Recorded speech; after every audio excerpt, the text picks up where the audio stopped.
Magandang araw po sa inyo, Sir Blair. Ako po si Elias, taga Isla Tanaw. Matagal ko na pong sinusundan ang channel ninyo. At ngayon, pagkakataon ko na upang magbahagi. Tungkol po ito sa babaeng minahal ko ng buong puso. Siya po si Tala, ang pinakamagandang dalaga sa aming baryo. Maraming nagkakagusto sa kanya noon, pero ako ang pinili niyang pakasalan. Marami ang nagduda. Marami ang nagtanong kung paano nangyari yon. At sa tuwing kailangan naming sumagot, ang palagi na lang naming sinasabi, nagmamahalan kaming dalawa. Subalit dumating ang gabing hindi ko inaasahan. Merong isang lihim si Tala. Isang lihim na di ko alam nung una kung paano ko tatanggapin o haharapin. At nang malaman kong hindi siya ordinaryong babae, bigla kong napagitna sa dalawang nagbabanggaang panig. Hindi ko alam kung ano ang dapat kong piliin. Kung yung pagmamahal ko ba sa kanya o yung kaligtasan ng buong isla laban sa kanya. Dumating sa punto na hindi ko na alam kung sino ba ang dapat kong protektahan. Yung asawa ko ba na mahal ko o yung baryong umaasa sa akin para sila ay iligtas. Muli, ako po si Elias at ito ang aking kwento. Naglalakad kami ni Tala sa kalsada ng araw na yon. Magkahawak kamay kami, pero hindi ko maiwasan ang mailang. Pakiramdam ko kasi ay maraming mga mata ang nakatingin sa amin. Mahal, bilisan natin. Mainit na. Bago ka masunog sa araw. Ngunit imbis na magmadali, ay hinapit niya pang lalo ang mga kamay ko at saka ngumiti. Hindi yun ang dahilan kung bakit ka nagmamadali. Naiilang ka sa mga tsismosa. Oo eh. Baka kasi magsimula na naman sila eh. Hayaan mo na sila. Yan lang naman ang kaya nilang gawin eh. Ang mainggit.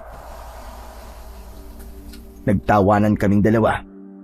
Kahit pilit lang yun sa akin. Pero habang papalapit kami sa kanto kung saan nakatambay ang grupo ni Aling Sayong at Mang Tore, ay may biglang tumawag sa akin. Hoy! Hoy, Elias! Tumigil kami sandali ni Tala. Medyo kinabahan ako. Si Mang Tore ay isang matandang lalaking sikat sa pagiging walang preno ang bibig. Humarap ako. Sinikap kong maging respetado kahit alam kong wala itong sasabihing maganda sa akin. Magandang araw po, Mang Tore. Aling Sayong. Aba, magandang araw din naman sa'yo. Kumusta naman kayo nitong si Tala? Abay, parang nangangayayat na. Baka naman di mo na naaalagaan ng maayos tong pinakamagandang dilag sa atin. Ay, oo din. Pansin ko din yan, Tore. Medyo nangangayayat na nga ito si Tala, ah. Abay, baka naman hindi mo na pinagpapahinga sa gabi, Elias. Abay, ikaw talaga masyado kang mahilig. Tumawa ng malakas si Tore nang marinig ang sinabing yun ni Aling Sayong. Sumabay pa ang mga kasama nilang mga tsismoso at tsismosa. Huwag mo naman kasing masyadong pinapagod sa gabi, iho. Abay, sayang, ang ganda pa naman. Sa bagay, kung ako din na mapapangasawa ng katulad niyang si Tala, aba, ihilang ang pahinga pag nagkataon. Sobra naman ho kayo. Huwag niyo naman pong bastusin ang asawa ko. Nako, ikaw naman. Hindi ka na ba biro? Sa mga oras na yon, naramdaman ko yung biglang pag-init ng pisngi ko. Gusto kong hilahin si Tala at tumakbo palayo. Nakakapagtimpi pa ako. Ayokong sagutin sila ng masama dahil alam kong yun lang ang inaabangan nila, yung mapikon ako. Napabuntong hininga ko at pilit pa ring ngumiti. Pero si Tala, iba ang naging reaksyon. Naramdaman kong biglang humigpit ang kapit niya sa kamay ko. Tahimik lang siya, pero ramdam ko yung malalim niyang paghinga at pag-angat ng balikat niya. Doon na ako kinabahan. Mahal, tara na. Mahinahon kong bulong. Umaasang mapapakalma siya. Pero hindi siya kumilos. Tinignan niya isa-isa sina Mang Tore at Aling Sayong. Dali nga lang po. May problema po ba kayo sa amin ni Elias? Ha? Wala naman, Tala. Nagbibiro lang naman kami nitong si Sayong eh. Alam ko po ang kaibahan ng biro sa pambabastos, Tatang. Matanda ka na, di ba? Dapat ay alam mo na ang tama at mali. Hindi ba kayo naturuan ng mga magulang ninyo na rumispeto ng kapwa? Tala, tama na. Huwag mo nang patulan. Hindi, Elias eh. Gusto ko lang kausapin ang mga to. Kaya hayaan mo ko. Ang tinig niya, kalmado, pero may bigat na hindi kayang baliwalain. Tumigil sa pagtawa ang grupo. Teka, nagagalit ka ba, ha, Tala? Abay, huwag kang magalit. Nagpapakatotoo lang naman kami. Sinasabi lang namin kung ano ang nakikita namin. Totoo namang umimpis siyang katawan mo eh. Anong masama sa pagsasabi ng katotohanan? Sige nga. Kaya nga, ang gusto lang naming sabihin eh, huwag mo namang kalimutang alagaan yung sarili mo, Tala. Huwag mong hayaang malosyang ka na lang ng lalaking yan. Naku, sayang, ang ganda-ganda mo pa naman. Kung bakit naman kasi itong si Elias pag napili mo. Eh, ang dami-daming mga pogi at mayayaman na nagkakagusto sa'yo. Oo nga naman. Di ba nga, nanligaw din sa'yo yung gwapong anak ni Mayor? Sana, yun na lang ang sinagot mo. Eh di sana, di kotse ka na ngayon. Hindi ka naghihirap. Ako talaga yung nanghihinayang sa'yo eh. Ay, ako man eh ganyan din ang nararamdaman ko. Umaming ka, Elias. Siguro, ginayuma mo tong si Tala, ano? Sa puntong yun, ay hindi na ako nakaramdam ng hiya. Napalitan na yon ng galit. Parang gusto ko nang itali yung dila ni Mang Tore at Aling Sayong.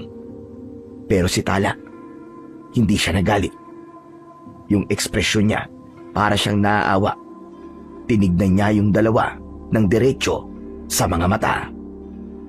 Mang Tore, ilang taon na po ba kayong kasal ni Aling Sayong? 30? Ilang anak po ang napalaki ninyo? 4. Ilang beses yung narinig sa kanya na nagsisisi siya dahil hindi mayaman ang pinili niya? Wala. Bakit? Ikaw naman, Aling Sayong, ilang beses mong naisip na sana hindi na lang itong si Mang Tore ang napangasawa mo? Uy, wala. Mahal na mahal ko tong asawa ko na to, kahit sino pa siya. Iyon naman pala eh. Alam niyo naman pala kung paano magmahal ng walang kondisyon. Pinili niyo ang isa't isa kasi nagmamahalan kayo. Ngayon ang tanong ko, kayo lang ba ang may karapatan ng ganun? Ako, hindi ba ako pwedeng pumili ng hindi gwapo, ng hindi mayaman? Hindi po nabibili ng pera ang pagmamahal. Alam ko naman yun, Iha. Pero yun nga, medyo nag-aalala kami sa'yo. Kung nag-aalala po kayo, sana kinausap niyo na lang ako ng sarili na ng maayos. Hindi yung dito sa kalsada. Sa harap pa ng asawa ko, kung saan madaming nakakarinig. Hindi ako pinababayaan ng asawa ko. At mas lalong hindi ako nagsisisi na siya ang pinakasalan ko. Nilingon niya ako. Nakita ko yung mga mata niya na medyo may halong lungkot. Alam ko na nasasaktan siya dahil sa mga sinasabi ng mga mapanghusgang kababaryo namin. Si Elias po ang pinili ko. Dahil hindi ako tulad ninyo. Hindi ako tumitingin sa tao base sa yaman, itsura, o kung ano pa ang sinasabi ng iba. Mahal ko siya at alam kong mahal niya ako. Ganun lang po kasimple yun. Nagkatinginan sina Mang Tore at Aling Sayong. Halatang hindi nila alam ang isasagot. Hindi sila sanay na may lumalaban sa kanila ng mahinahon. At tungkol naman po, sa sinasabi niyong sayang ako, o kung hindi ba ako nangihinayang, pues, mas nakakaawa yung mga taong maraming ang pera, pero hindi naman ramdam yung pagmamahal ng mga asawa nila. Yung may mga bahay na malalaki nga, pero wala namang respeto sa isa't isa. Yung may kasama nga sa gabi, pero hindi alam kung masaya pa ba sila o nagpapanggap na lang. Kaya nga yung iba na kilala ko, ayun, araw-araw na lang na nakikipagchismisan sa kalsada kasi doon na lang sila masaya. Nang matapos magsalita si Tala, napaawang ang bibig ni Mang Tore. Si Aling Sayong naman ay kumurap-kurap na parang biglang nawala sa sarili. Ano ba yung mga pinagsasasabi mo, Iha?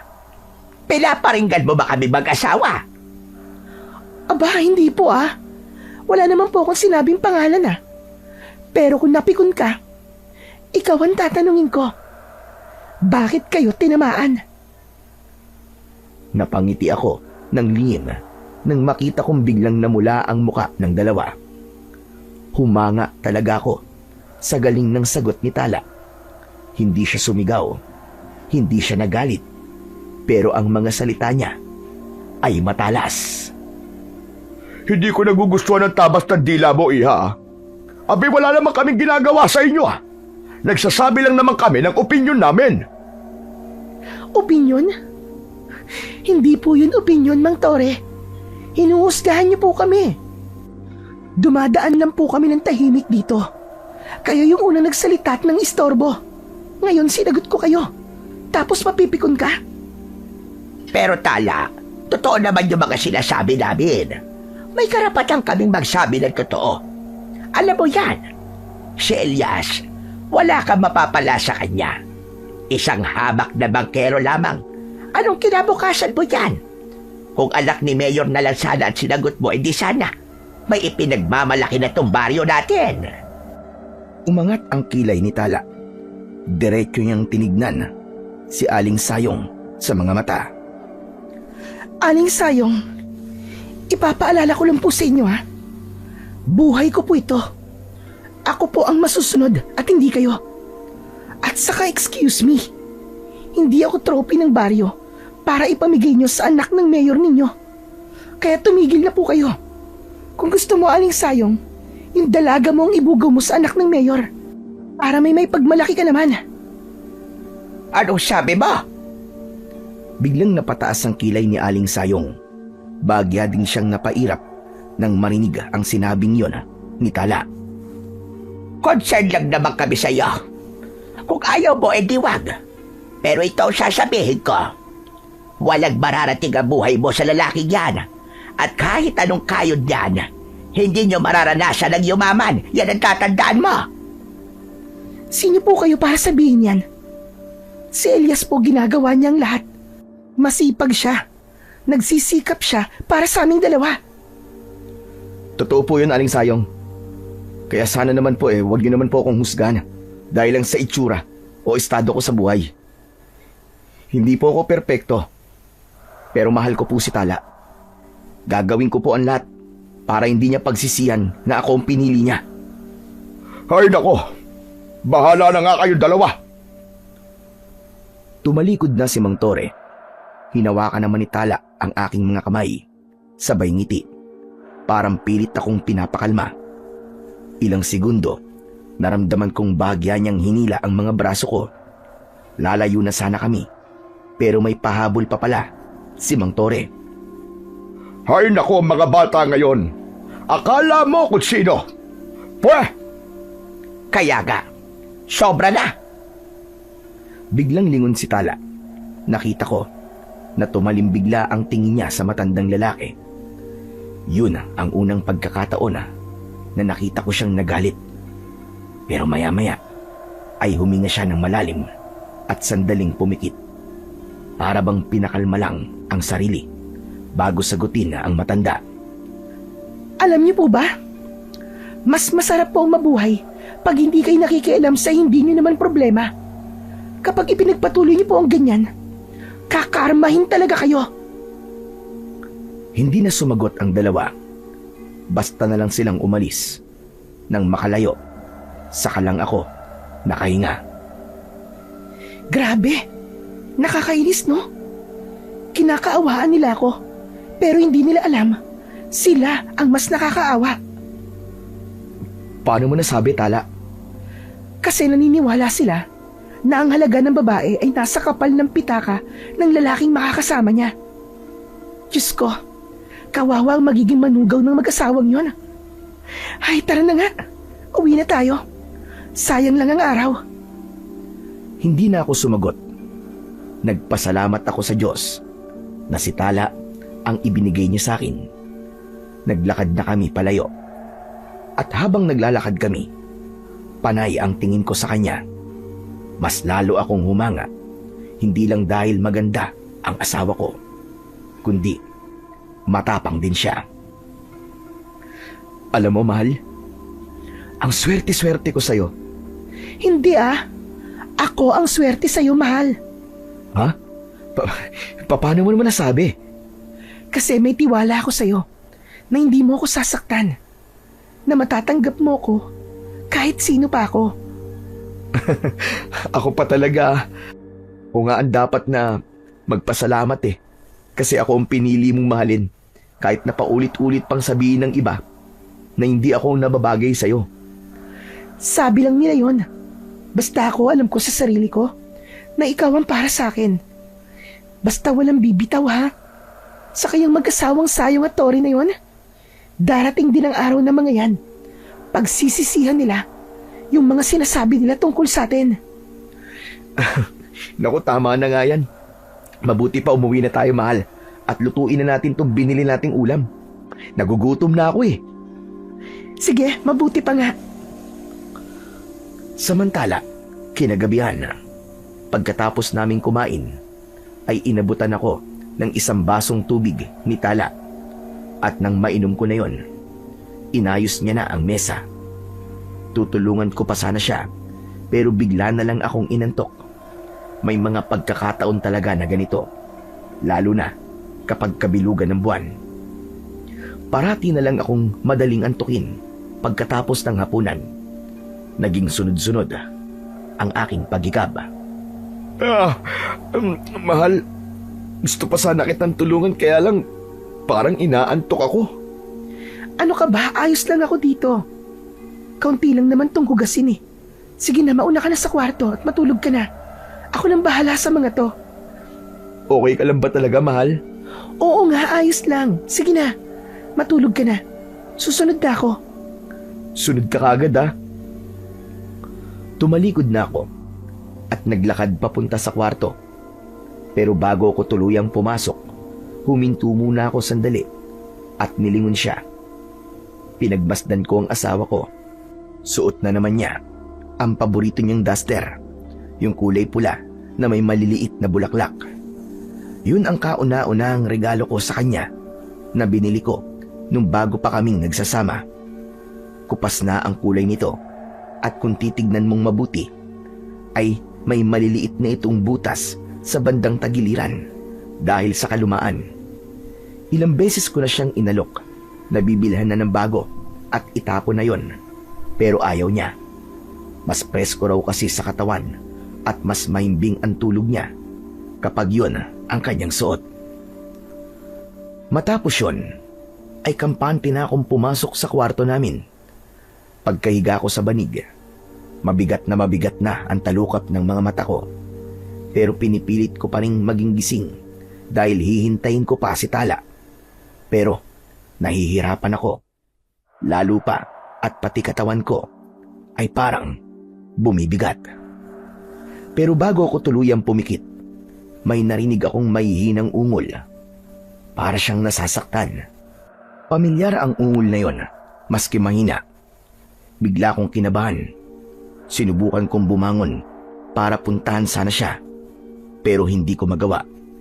Hindi ko maigalaw ang mga kamay ko, maging ang aking mga paa. Para akong naparalisa. Lumalakas palalo yung ungol. Gusto kong sumigaw para sana tawagin siya, pero pati dila ko ay ayaw nang gumana. Pagkatapos ng ungol ay may narinig akong biglang kumalabog. Para bang may biglang bumagsak. Hindi ko alam kung ano ang nangyari kay Tala. Hindi ko alam kung may tao bang iba sa labas o kung siya ang bumagsak. Pinilit ko muling igalaw ang aking mga daliri, pero wala. Para bang may nakapatong na kung anong pabigat sa aking dibdib. At pagkatapos nun, nandilim na ang aking paningin hanggang sa tuluyan nang nawalan na ako ng ulirat. Kinabukasan, nang magising ako, tulad ng dati, napakasakit ng ulo ko. Biglang pumasok sa loob ng kwarto si Tala. May dala siyang isang mangkok ng mainit na sabaw na para bang alam na niya kagad ang nararamdaman kong sakit ng ulo.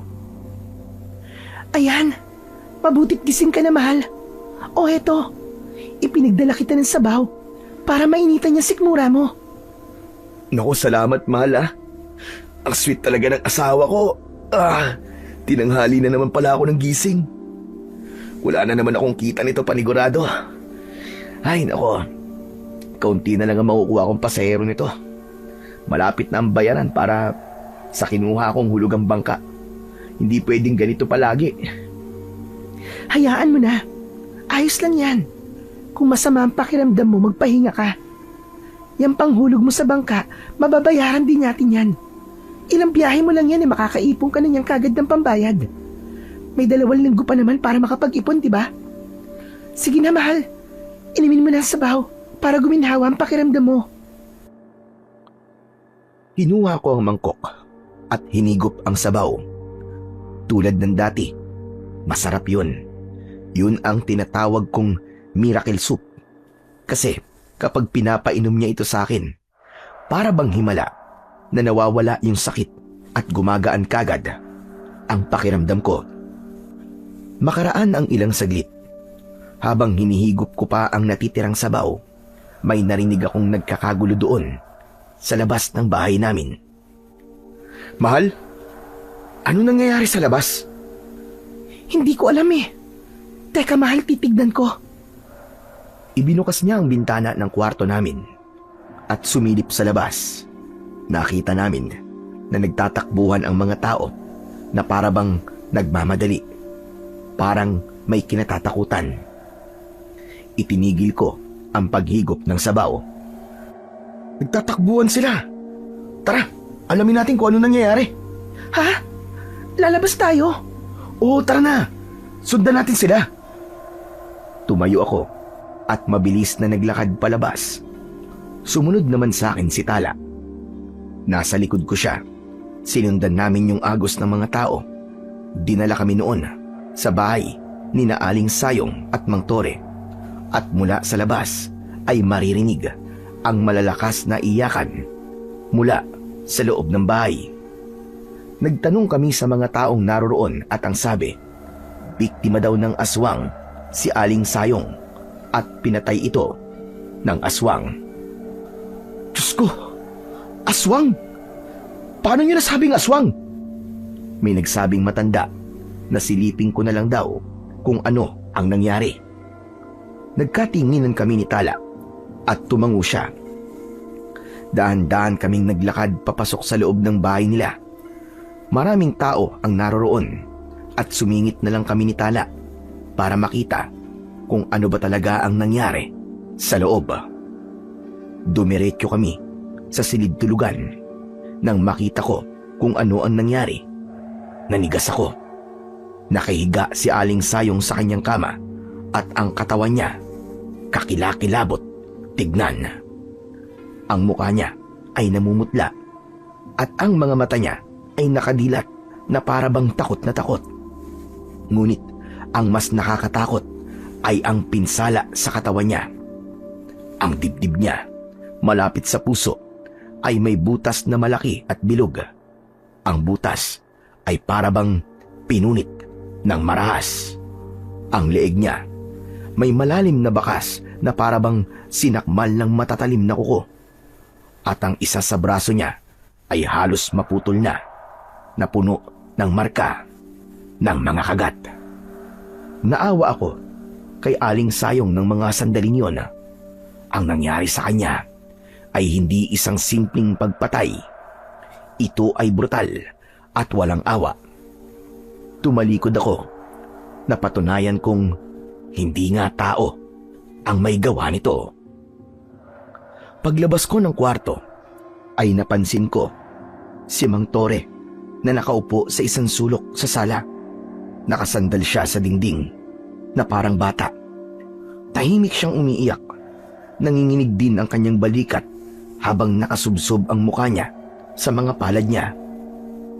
Ilang segundo ko ding pinagmasdan ang nakakaawang anyo ng matanda.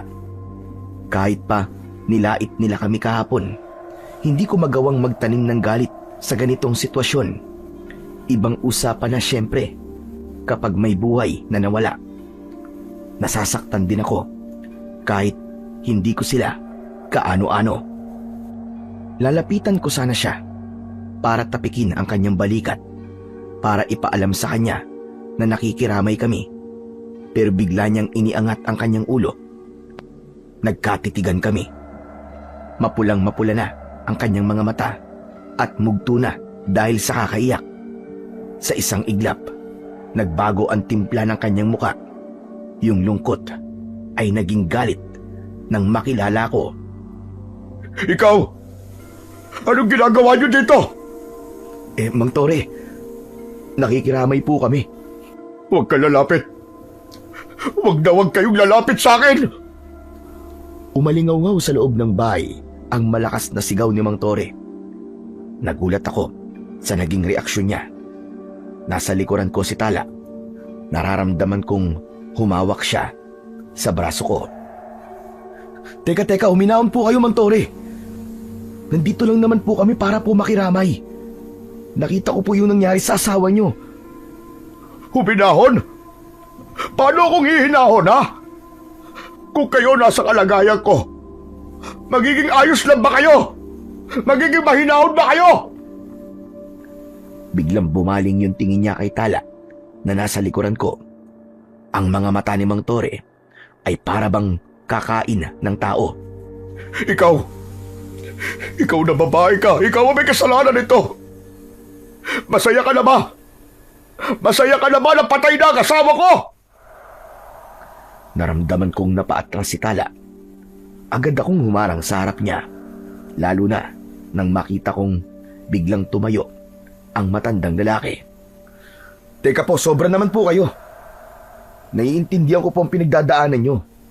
Pero wala po kaming kinalaman dito. Wala po kaming ginawa sa asawa nyo.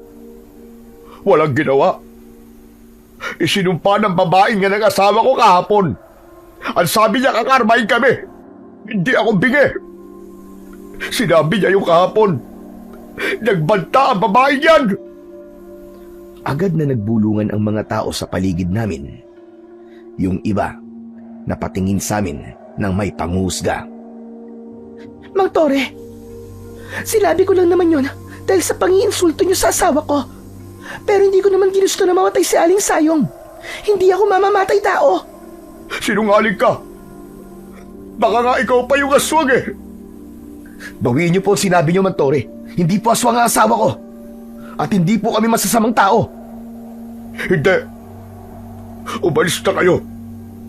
Layuan niyo ako. Kapag hindi kayo umalis, baka kung ano pa magawa ko sa inyo. Tinignan ko ang mga tao sa paligid namin. Wala ni isa sa kanila ang nagtatanggol sa amin. Lahat sila nakatingin lang, naghihintay, nagdududa. Ang awa na nararamdaman ko kanina para kay Mang Tore ay unti-unting napalitan ng inis. Pero nandun pa rin ang pag-intindi dahil alam kong nasasaktan siya o marahil ay wala siya sa kanyang sarili. Ngunit delikado na. Ang galit ng isang tao, madaling makahawa sa iba. Humarap ako sa matanda ng diretso. Aalis kami bilang respeto sa patay, Mang Tore. Pero tandaan mo to, Mang Tore. Malinis ang konsensya namin. Sana kapag naimasmasan ka na, ma-realize mo na hindi kami ang kaaway mo. Sinungaling! Lumayas kayo! Lumayas kayo, mga demonyo! Hinawakan ko ng maigpit ang kamay ng asawa ko. Halika na, Tala. Wala tayong mapapala rito. Tumalikod na kaming dalawa at naglakad palabas ng bahay. Dinig na dinig ko pa rin ang malalakas na mura at sumbat ni Mang Tore mula sa loob. Humahalo sa mga bulungan ng mga osiserong kapitbahay. Hindi ko na lang sila pinansin. Dumiretso kami ng lakad, pero sa loob-loob ko, alam kong hindi matatapos ng ganun kabilis ang alingasngas na yon. At ang masama pa, baka kami panitala ang pagkamalang may gawa ng pagpatay kay Aling Sayong. Kilala ko si Mang Tore. Basta't gusto niyang makasira ng tao, gagawin niya ang lahat para paniwalain ng mga tao na kami ang may kasalanan. Lalo na at mainit na ang mga mata nila sa amin sa simula pa lang. Ramdam ko ang talas ng tingin nila. Takot sila sa amin. Para kaming may dalang nakakahawang sakit. Yung iba, literal, na tumatabi at umiiwas. Napansin kong nanginginig ang kamay ni Tala habang hawak ako. Malamig ang palad niya at parang pawis na pawis. Hinapit ko siya palapit sa akin. Huwag mo na lang silang intindihin, mahal. Alam naman ng Diyos na wala tayong kasalanan, di ba? Lilipas din to. Elias, natatakot ako. Hindi para sa sarili ko, kundi para sa iyo. Baka kung anong gawin nila sa atin. Walang mananakit sa atin, Tala. Dahil wala tayong kasalanan. Napagbibintangan lang tayo. Dahil tayo nga ang huling nakasagutan ng matanda kahapon, di ba? Pero kahit sino naman lalaban kung gano'n na inaalipusta ka na ng harap-harapan. Kaya nga Napatingin ako kay Tala na nasa tabi ko. Nakayuko lang siya habang ipinagpapatuloy ang paglalakad ni hindi makatingin sa akin. Bigla akong natigilan. Naalala ko kasi yung mga narinig ko kagabi, yung malalakas na kalabog at mga ungol bago ako makatulog. Ngunit agad kong binura yon sa isip ko. Imposible. Hindi niya magagawa ang bagay na nasa isip ko. Pagdating namin sa bahay, agad niyang isinara ang pinto at ikinandado. Isinara niya rin ang lahat ng mga bintana. Mahal, magpapahinga na muna ako saglit. Hindi na niya hinintay ang aking sagot. Dumiretso na kagad siya sa kwarto. Naiwan akong nakatayo sa sala. Binalot ng katahimikan ang lugar na kinaroroonan ko. Ngunit makaraan ng ilang sandali, ewan ko ba kung anong pumasok sa isip ko. Pero husang gumalaw ang mga paa ko papunta sa kusina. Dumiretso ko sa lalagyan ng mga maruming damit. Kinalkal ko ito at hinanap yung duster na suot niya kagabi. Ngunit wala ito doon. Kinabahan ako. Binilisan ko ang paghalukay hanggang sa makuha na ang lahat ng nasa ilalim. Pero wala talaga. Umalis ako sa kusina at umikot sa mga lugar na pwede niyang paglagyan. Sinilip ko sa banyo, sa likod ng pinto, pati sa sampayan sa likod ng bahay, kahit alam kong hindi naman siya naglaba. Ngunit wala rin. Bumilis ang tibok ng puso ko. Hindi na ako mapakali. Imposibleng mawala yon ng parang bula at imposibleng tinapo niya yon. Bumalik ako sa sala, naupo at napahawak sa aking noo. Biglang pumasok sa isip ko yung itsura ni Aling Sayong. Napatingin ako sa pinto ng kwarto namin. Gusto kong buksan. Gusto kong tanungin siya kung nasan yung damit niya kagabi. Pero bigla akong natakot sa kung ano ang isasagot niya. Tapos may biglang pumasok na ideya sa isip ko. May isang lugar pa akong hindi pa tinitignan. Dahan-dahan akong naglakad papunta sa likod ng bahay sa may poso kung saan naroon ang basurahan na sinusunugan namin ng mga tuyong dahon. Lumapit ako doon. May mga abo, pero may nakita akong hindi pa tuluyang naabo sa ilalim. Kumuha ako ng stick at sinundot ito. May piraso ng tela akong nakuha. Ito yung duster niya. Bakit niya sinunog?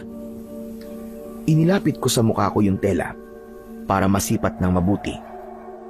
May napansin akong kakaiba doon. May bahagi sa tela na matigas at kulay kalawang. Hinawakan ko ito para kumpirmahin ang hinala ko. Nanlaki ang mga mata ko at parang binuhusan ako ng malamig na tubig dahil ang nakita ko ay natuyong dugo sa tela ng paborito niyang duster. Anak ng putya. Hindi. Hindi maaari ito, hindi pwede. Nabitawan ko yung tela na parang napaso ako. Napaatras ako ng ilang hakbang. Bakit may dugo ang damit niya? At bakit kailangan sunugin niya ito ng patago? Biglang pumasok sa isip ko ang karumal-dumal na sinapit ni Aling Sayong. Ang dugo ang kama, ang butas sa dibdib niya, at ang mga bakas ng kuko at kagat. Hindi. Hindi maaari yun. Umiling-iling ako. Pilit na kinalimutan yung nakakatakot na ideyang pumasok sa utak ko.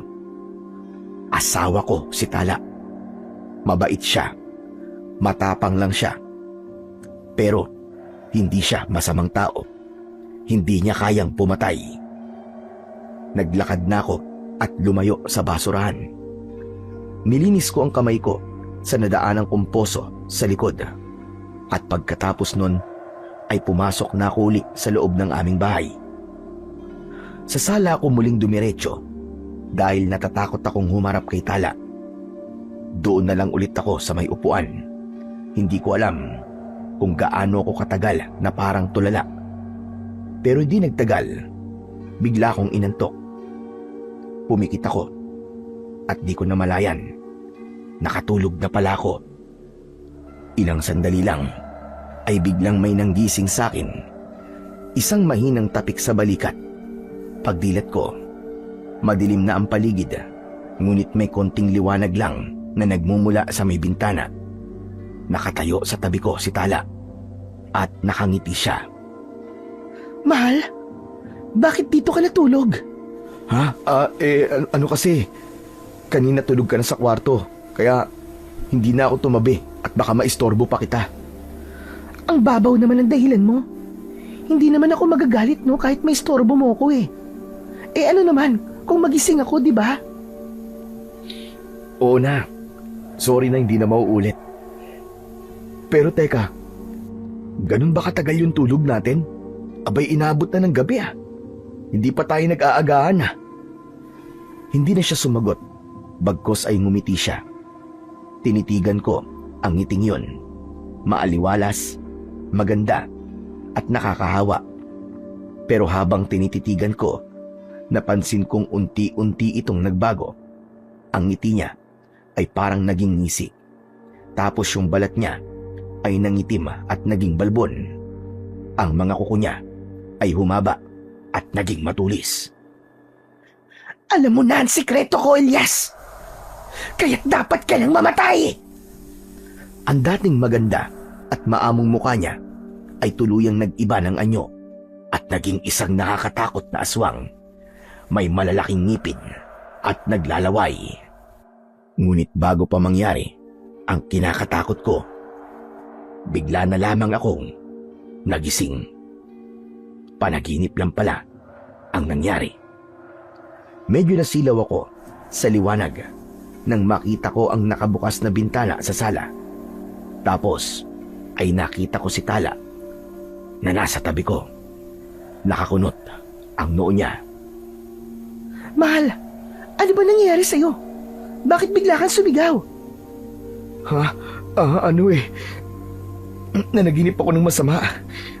Oo, sobrang sama. Teka mahal, anong oras na ba? 10:00 na ng umaga. Ano? 10:00 pa lang? Sigurado ka? Oo nga. Halos 2 oras din ako nakatulog. At ikaw hindi ko alam. Bakit kasi dito ka natulog? Hindi ka pumasok sa loob at sinamahan mo sana ako doon. Ano kasi, ayaw kitang maistorbo. Baka magising ka eh. Ang babaw naman ang dahilan mo. Hindi naman ako magagalit kahit may istorbo mo eh. Ano naman, kung magising ako, di ba? Nanlaki ang mga mata ko nang marinig ang sinabing ni Tala. Yun mismo ang sinabi niya sa akin sa panaginip ko bago siya nagbago ng anyo. Bigla akong napatayo dahil sa takot. Mas lalo naman siyang nagtaka dahil sa kakaiba kong ikinikilos. Hoy, mahal, ano ba? Ayos ka lang ba? Nako, siguro gutom ka na. Mabuti pa tara na sa kusina at maghahain ako. Nakaluto naman ako ng pagkain natin eh. Pwede na nating agahan ang tanghalian natin. Hinawakan niya ang aking kamay. Tapos ay sabay kaming tumuloy sa kusina. Pagdating doon, pinaupo na niya ako at siya na ang bahalang naghanda ng aming pagkain. Pinagmasdan ko siyang mabuti habang abala siya. Normal siya. Hindi naging balbon. Walang matutulis na kuko. Hindi rin naging pula ang kanyang mga mata. At parang wala namang kakaiba. Napabuntong hininga ko at inisip na panaginip nga lang ang lahat. Samantala, matapos kaming kumain, ay nagpaalam ako sa aking asawa. Mahal, aalis muna ako ha. Susubukan kong pumila sa may pantalan. Baka mamaya may pasaherong papunta sa kabilang isla o kaya sa bayan eh. Para may kita ako ngayon. O sige mahal, mag-iingat ka ha. Balik ka kagad. Tumango ako. Bitbit ko ang aking bag at naglakad na ako papunta sa dalampasigan. Dumiretso ko sa pantalan matapos kong makuha ang aking bangka. Ngunit pagdating doon ay wala na ang mga kasamahan kong bangkero. Marahil ay hindi na bumiyahe ang iba. O kaya naman ay naghatid na sila ng mga pasahero papunta sa kabilang isla o sa bayan. Naghintay pa ako ng kaunti. Umaasa na may darating pa na pasahero pero wala. Kaya naman nagdesisyon ako na pumalaot na at pumunta na lang sa bayan para doon maghintay ng pasahero. Pagdating sa pantalan, kaunti pa lang ang tao. May ilang bangkero na nag-aabang din. Nakaupo sila sa may gilid. May hawak na sigarilyo at kape. Pumila ako kasama nila. Ilang minuto lang ang nakalipas nang may lumapit na matandang lalaki sa akin. Sino ang maaaring magatid sa akin sa isla ng Tanaw? May mga nakapilang nauna sa akin, kaya hindi ko siya pinansin. Pero walang sumagot sa mga bangkero. Narinig ko siyang nagtanong ulit. Sino ba ang pwedeng magatid sa akin sa isla ng Tanaw? Wala pa ring sumasagot. Lahat sila nakatungo ang mga ulo. Tapos ay nagtititigan. Naramdaman ko na parabang ayaw nilang isakay ang matanda. Tinignan ko siya. May takip na itim na parang sa isang pirata ang kanyang isang mata. May bitbit siyang tungkod na yari sa matigas na kahoy. Mahaba at maputi ang kanyang balbas na halos umabot na sa kanyang dibdib. At mahaba at maputi din ang buhok niyang ganun din ang kulay. Ako po tatang, pwede ko po kayong isakay papunta doon. Yun ay kung papayag po mga nauna po sa akin dito sa pila. Nagkatinginan ang mga kapwa ko bangkero. Tapos halos sabay-sabay silang tumango.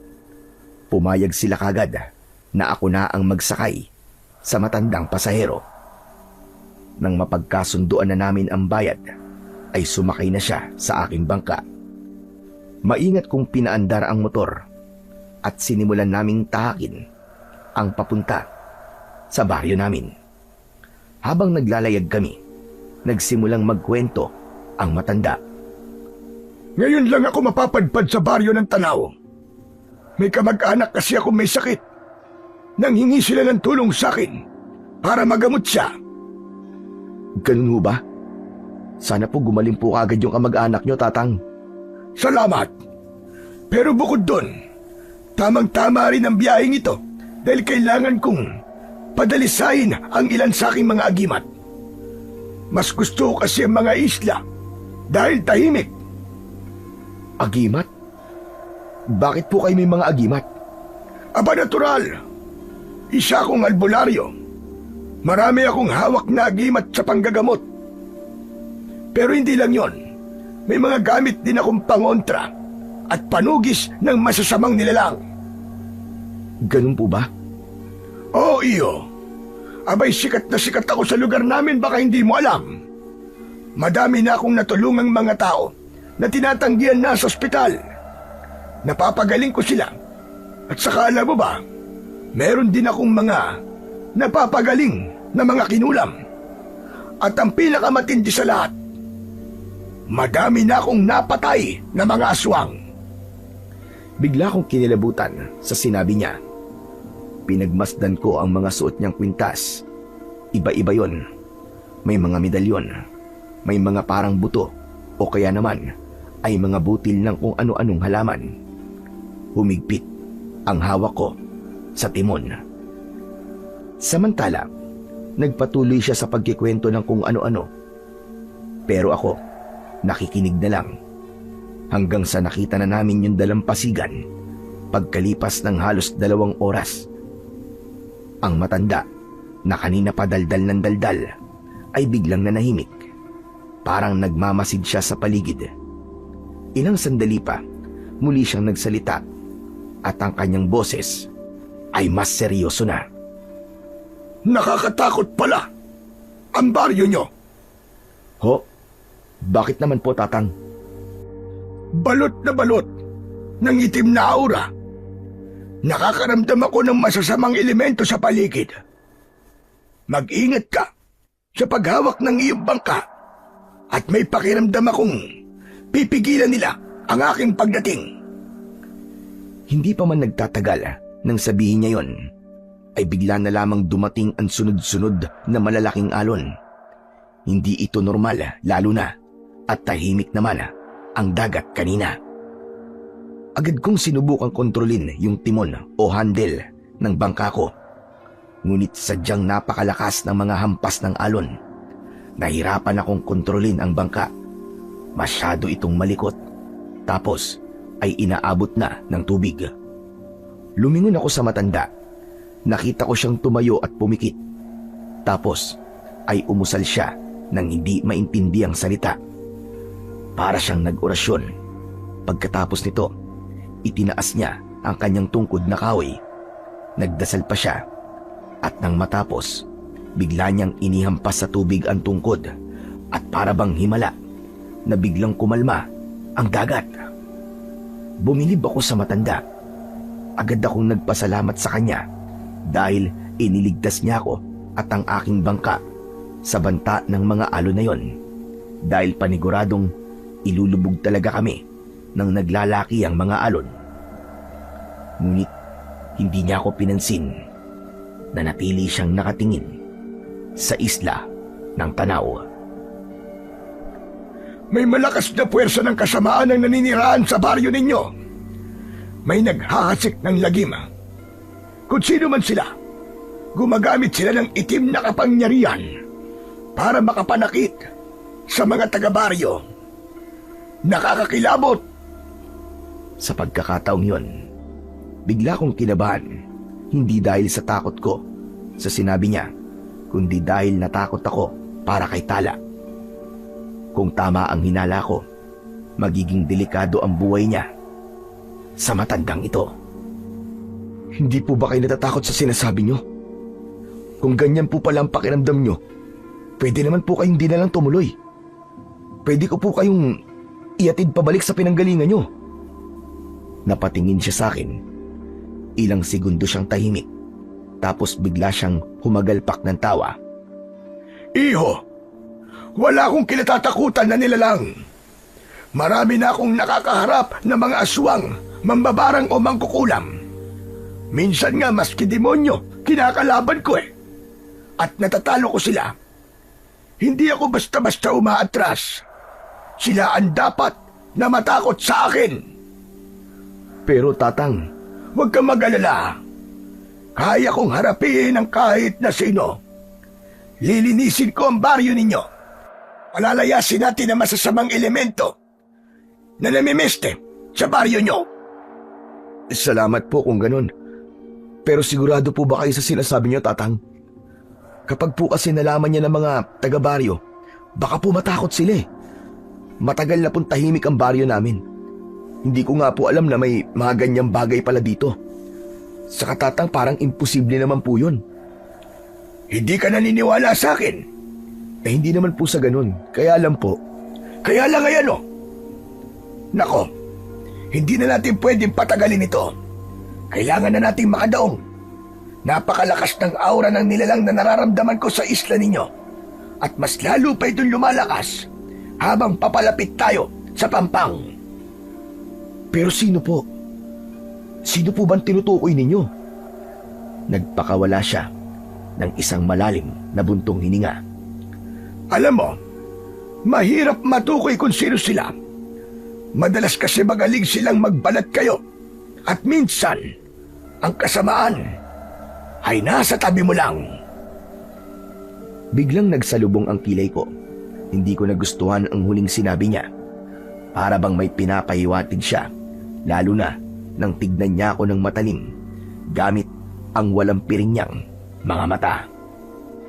Hayan, malapit na tayo, iyo. Tumahimik na ako at di na siya pinansin. Nang tuluyang makalapit na ang bangka ko sa dalampasigan, inihinto ko na ang motor. Tapos ay inalalayan ko siya sa pagbaba. Heto ang bayad ko, iyo. Maraming salamat, ha.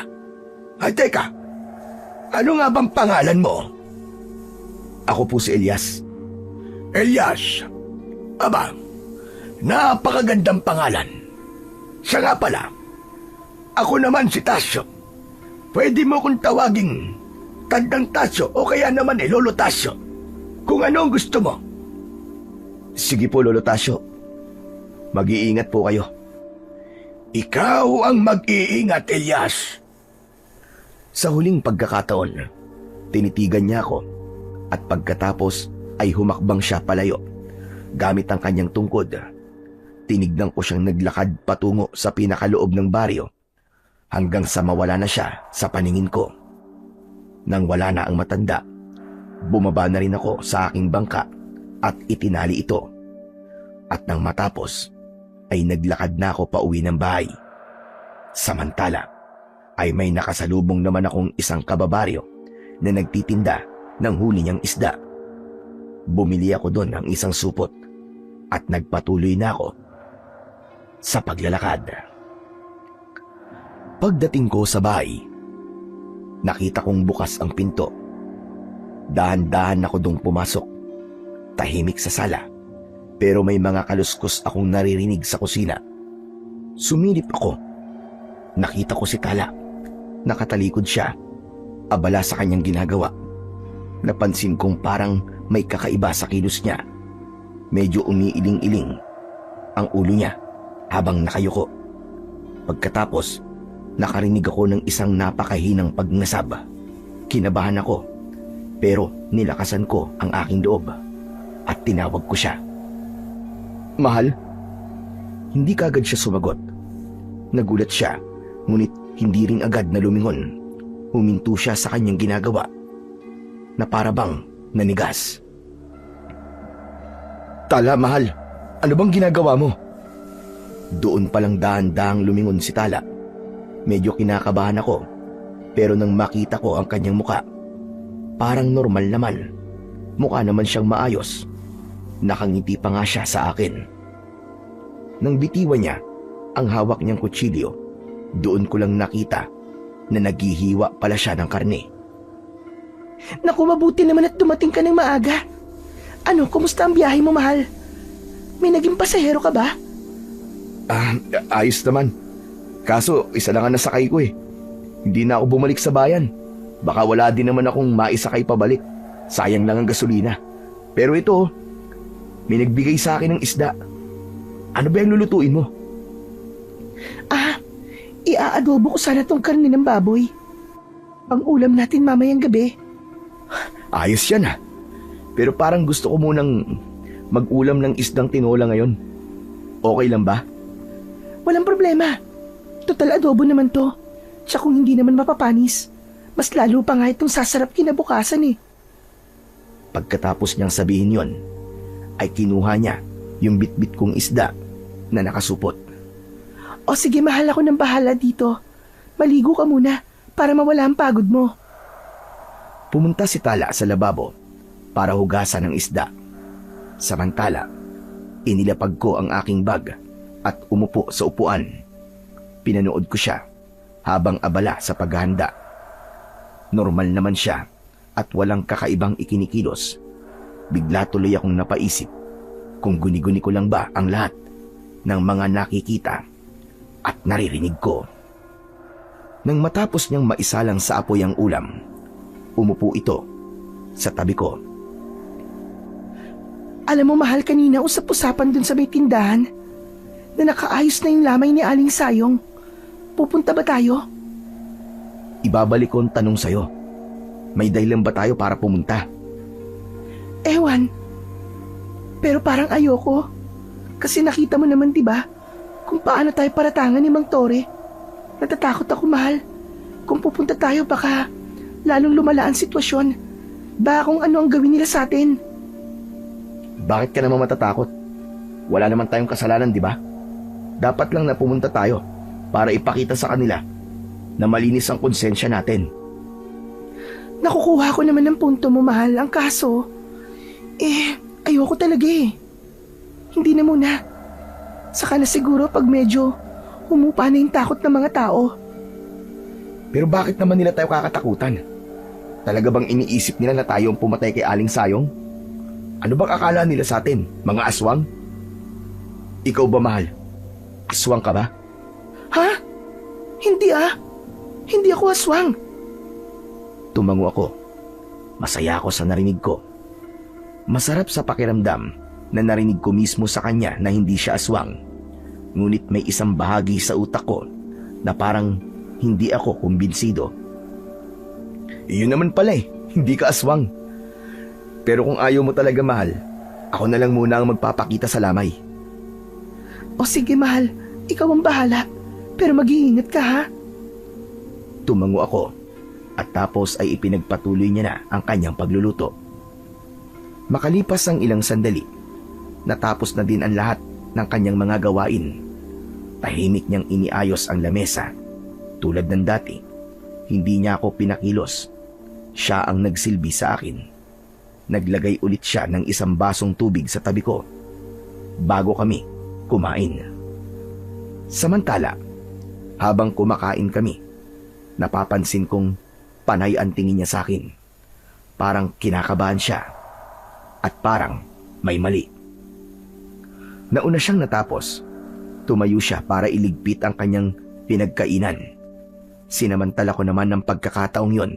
Pagtalikod niya, kinuha ko ang baso na may tubig at pasimpleng itinapon ang laman sa paso na nasa malapit sa akin.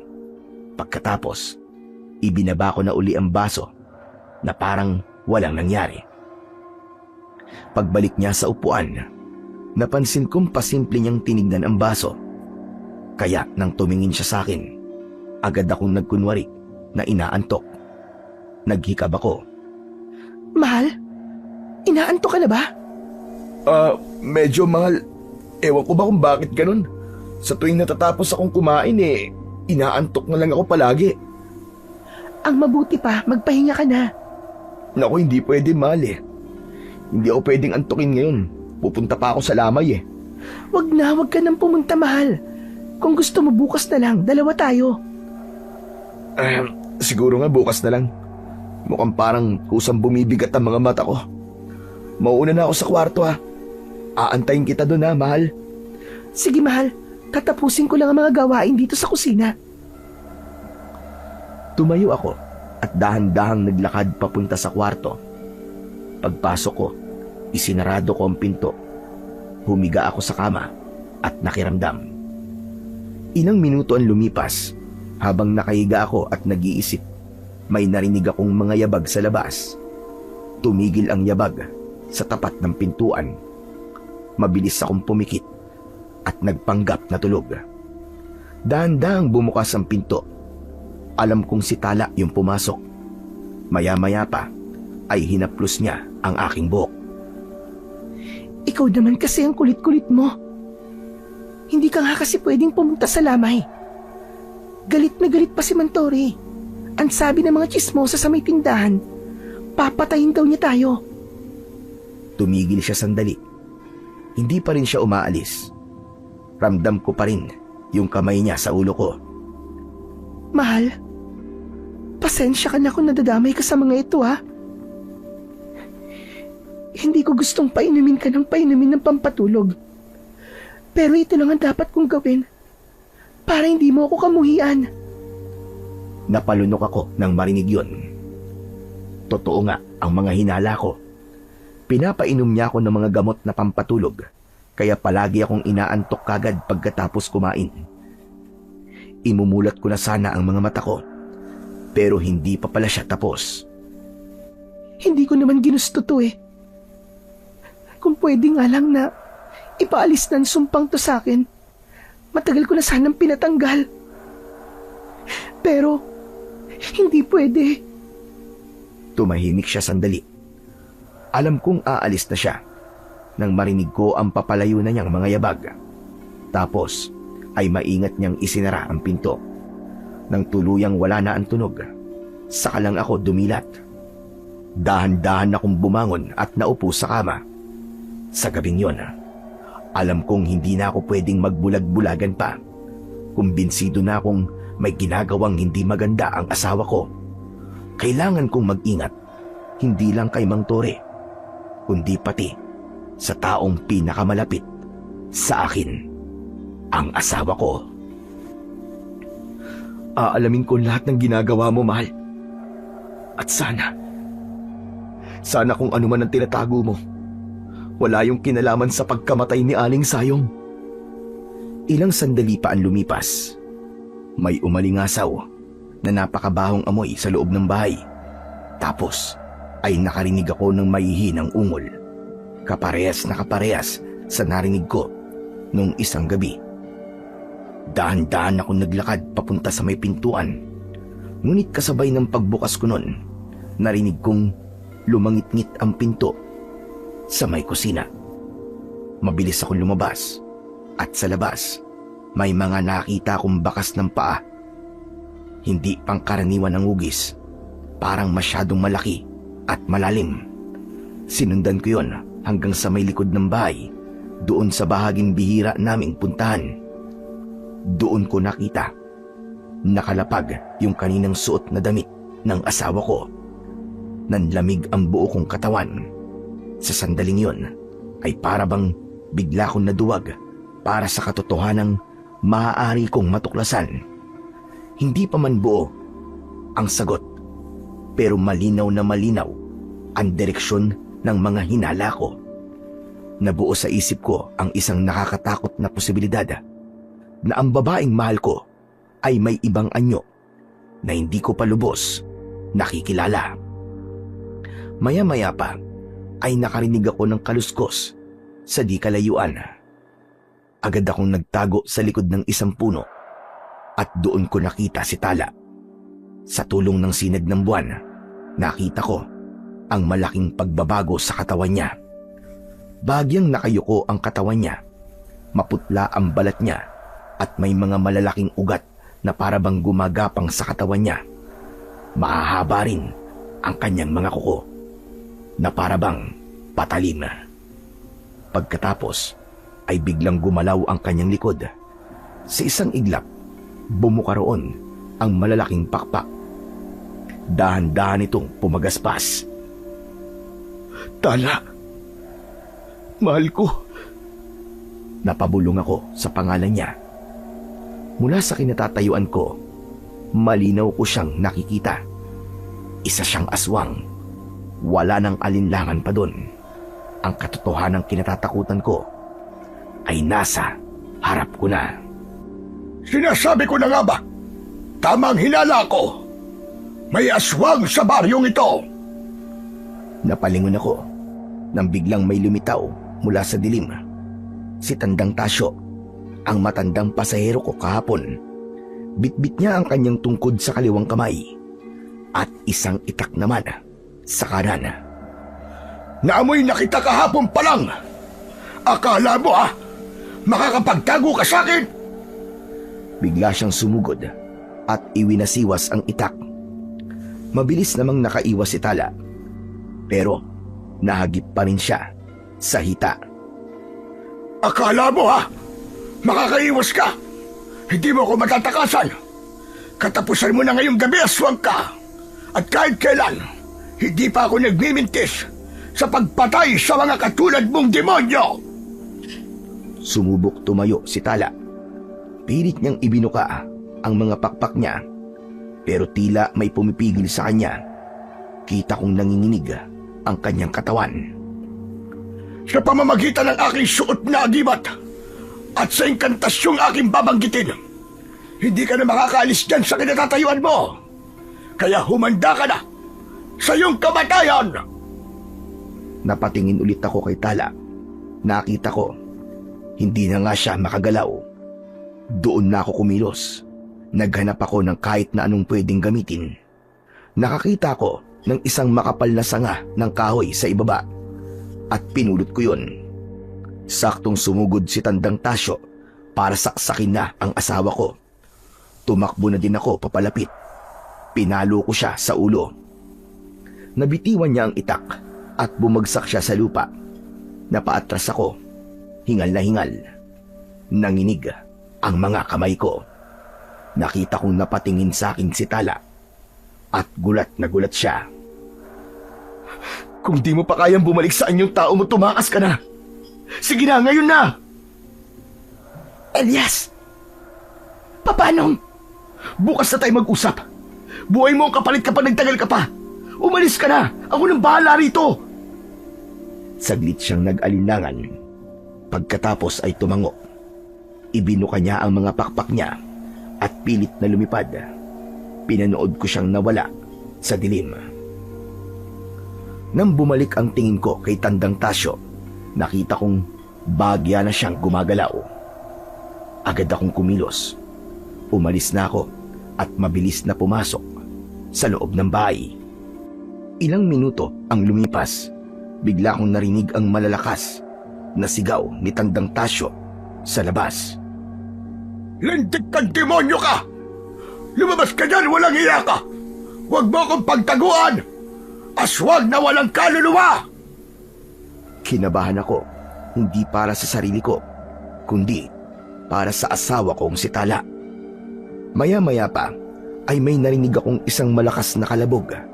Parang may inihagis na malaking bato. Hindi ka makakatakas sa kamay ko! Susunugin ko ang kaluluwa mong hayop ka! Naging alerto ako, lalo na't nasa bakuran ko ang matandang lalaki. Hindi ko alam kung ano ang likaw ng isip niya ng mga oras na yon. Diyos ko, huwag naman sana! Tahimik na tahimik ako sa loob ng bahay habang pinakikinggan ang mga sigaw niya. Diyos ko, alam ko pong kalabisan ang hihilingin ko, pero sana po, hindi niya po mahuli ang asawa ko. Mahal na mahal ko siya. Biglang may malakas na katok sa pintuan. Napapitlag ako. Hindi ko alam kung ano ang gagawin, kung lalabas ba ako o hindi. Pero makalipas ang ilang sandali, nagpasya kong buksan ang pinto. Naisip ko na wala na rin naman akong magagawa. Pagbukas ko, halata ang gulat sa mukha niya. Ikaw?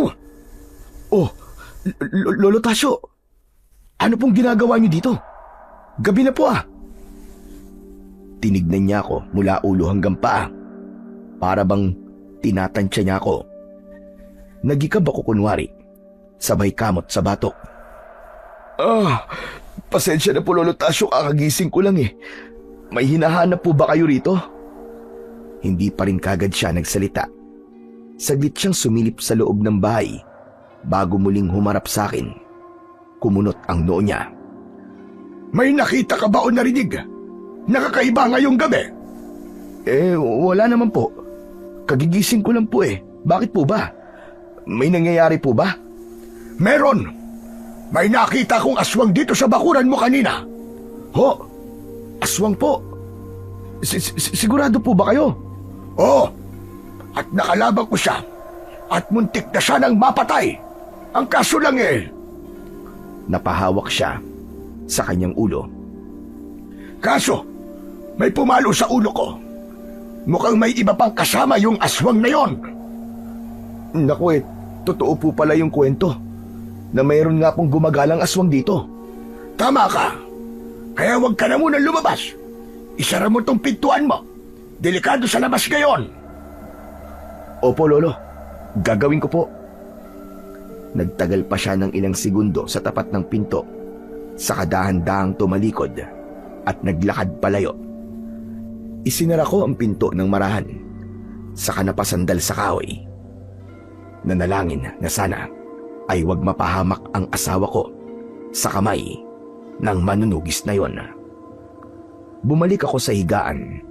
Pilit kong ipinikit ang mga mata ko, pero hindi kagad ako dinapuan ng antok. Ang daming tanong sa isip ko hanggang sa hindi ko na namalayan. Umaga na pala. Nagising ako, madaling araw na. Pagmulat ko ng mga mata, nakita kong nakaupo si Tala sa tabi ko. Tahimik lang siya. Nakatingin siya sa akin. Napaupo ako kagad. Bakit, Elias? Bakit mo ko niloko? Bakit ka nagkunwaring tulog kagabi? Bakit akong tinatanong mo niyan? Hindi ba't ako dapat ang magtanong? Kung bakit hindi mo sinabi sa akin ang katotohanan? Tumahimik siya. Pinaglaruan ang sariling mga daliri. Ilang sandali kaming hindi nag-imikan. Hanggang siya na ang nagsalita. Natatakot ako, Elias. Hindi ko alam kung paano ko sisimulan. Hindi ako nagsalita. Hinayaan ko lang siya. Nang bago tayo ikasal, may isang matandang babae na lumapit sa akin. Hinawakan niya ako at kinurot sa braso. Itinuro niya ang bahagi ng braso niya. Nakita ko yon. Pero ang akala ko, balat lang yon o kaya ay pasa. Kaya hindi ko masyadong pinapansin. Hindi naman masakit yung kurot niya. Pero bigla akong nanghina. Para bang may gumapang na mainit sa loob ng katawan ko. Tapos, nagdilim na ang paningin ko. Pumikit siya. Parang pilit na pinipigil ang kanyang mga luha. Pagising ko, wala na. Naging ganito na ako. Yung matanda na yon, may inilagay siyang hindi ko na kayang alisin. Hanggang tuluyan na siyang napaluha. Hindi ko to ginusto, Elias. Hindi ko to hiningi o pinangarap man lang. Tahimik lang akong nakikinig. Mabigat na mabigat ang dibdib ko. Pero pinipigilan kong magsalita. Simula nun, tuwing sumisapit ang bilog na buwan, nagiging aswang ako. Tapos, may mga nagagawa kong hindi ko na kayang ipaliwanag. Kaya mo ba ako pinaiinom ng pampatulog? Tumango siya. Halos hindi siya makatingin sa aking mga mata. Pinoprotektahan lang kita, Elias. Ayoko madamay ka. Ayoko makita mo ko na isang halimaw. Pero dapat sinabi mo pa rin sa akin. Alam ko. At pasensya na. Natakot lang ako na iwan mo ko kapag nalaman mo. At sa tingin mo ba, hindi kita maiintindihan? Dapat sinabi mo sa akin para makaisip tayo ng paraan para alisin yan. Tala, mag-asawa na tayo. Dapat ang laban mo ay laban ko din. Napahikbi siya. at napayakap sa akin. Humingi siya ng tawad ng paulit-ulit. Tama na. Tama na. Huwag ka nang umiyak. Pero may itatanong lang ako. At sana sagutin mo ko ng totoo sa pagkakataong ito. Ano yun, Elias? Ikaw ba? Ikaw ba ang pumatay kay Aling Sayong? Hindi. Hindi ako ang pumatay sa kanya, Elias. Sigurado ka? Oo. Hindi ko alam kung sinong pumatay sa kanya. Wala akong maalala na may sinaktan akong tao. Hindi ko siya pinatay. Gano'n ka kasigurado? Sigurado ako, Elias. Hindi ako nagsisinungaling. Oo, nauuhaw nga ako sa dugo at natatakam ako sa laman. Pero mga hayop lang ang kinakain at pinapatay ko. Mga sariwang karne lang nilang kinakain ko. Hindi ako pumapatay ng tao. Hindi ko kaya yun. At hindi ko gagawin yun. Pero paano kung mahuli ka, Tala? Ikaw ang pinaghihinalaan nila. Ako. Kung mahuhuli ka sa anyong aswang mo, sigurado ako nakatapusan na nating dalawa. Buong baryo makakalaban natin. Nag-iingat naman ako, Elias eh. Anong magagawa ko? Ginusto ko ba to? Nag-iingat. Pero muntik ka na kanina doon sa matandang manunugis. Kung hindi pa nga ako dumating, baka... Elias, kaya ko ang sarili ko. Biglang namilog ang mga mata ko nang maalala ko ang eksena kanina. Teka lang. Agad kong itinaas ang duster na suot niya. Nag-alala kasi ako na baka malaki ang sugat niya. Kinabahan ako. Pero nang malinis ang duster, wala akong nakitang sugat. Malinis ang balat niya. Walang bakas ng hiwa. Walang pasa. Para bang walang nangyari. Teka, di ba may sugat ka kanina? Sigurado ako dahil nakita ko yun, nasugatan ka. Oo, totoo yun. May sugat ako. Pero wala na. Anong wala na? Paanong wala na? Bilang aswang, isa yan sa mga naging kakayahan ko, Elias. Umupo siya sa gilid ng kama at dahan-dahang ibinaba ang duster. Kapag nasusugatan ako, kaya ko siyang pagalingin gamit ang laway ko. Napatitig na lang ako sa kanya. Hindi agad na proseso ang sinabi niya. Ganun pala. Pero mahal, Tala, gusto sana kitang tulungang gumaling. Baka may magagawa pa tayo. May alam ka bang paraan? Wala pa. Pero magtatanong-tanong ako. Hahanap ako ng paraan. Wag kang magtatanong sa iba. Baka yung pampagmula ng problema natin, Elias. Kapag nalaman nila, lalo lang tayong paghihinalaan. Isang mali mo lang, pwede nilang ituro sa akin lahat ng kasamaang nangyayari dito sa baryo. Napabuntong hininga ko. Naiintindihan ko ang takot na nararamdaman niya. Pero ayoko rin naman na wala kaming gagawin sa kalagayan niya. Hindi, mahal. Mag-iingat naman ako eh. Iisipin ko lang mabuti ang bawat galaw ko. At pipiliin ko yung mga tamang taong tatanungin ko. Walang tamang tao sa ganitong sitwasyon, Elias. Kapag nagtanong ka, tiyak na magdududa sila sa'yo. Dahil nga sa nangyari doon kay Aling Sayong at yung manunugis. Tiyak na hahanapin ako noon. Papatayin niya ako. Malakas siya, Elias. Hindi ko siya kaya. Kung ganun, gagawa na lang ako ng paraan na hindi nagtatanong sa iba. Basta, akong bahala. Iisip ako ng paraan. Talaga, mahal ko? Oo, pinapangako ko sa'yo, mahal ko. Tutulungan kita. Hindi kita iiwan. Sasamahan kita, mahal ko. Ang laban mo ay laban ko din. Hanggang kamatayan. Salamat, mahal. Pero Tala, may isang tanong pa ako. Ano yun, mahal ko? Kung hindi ikaw ang pumatay kay Aling Sayong, sa palagay mo ay sino? Hindi ko alam kung sino talaga ang pumatay sa kanya. Pero may hinala ko. Sa palagay ko, Baka may kinalaman yung matandang nanghawa sa akin ng sumpang ito. Tama ka, posible nga. Pero, nakikita mo pa ba siya rito sa baryo natin? Mula nang hawaan niya ako, hindi na eh. Sa palagay ko, ay dayo lang ang matandang yun. Hindi ko kasi siya kilala. Baka nandito pa siya. Kasi may sinabi sa akin yung manunugis. Manunugis? Ang ibig mo sabihin yung nakalaban ko kagabi, yung ba ang tinutukoy mo? Oo, mahal.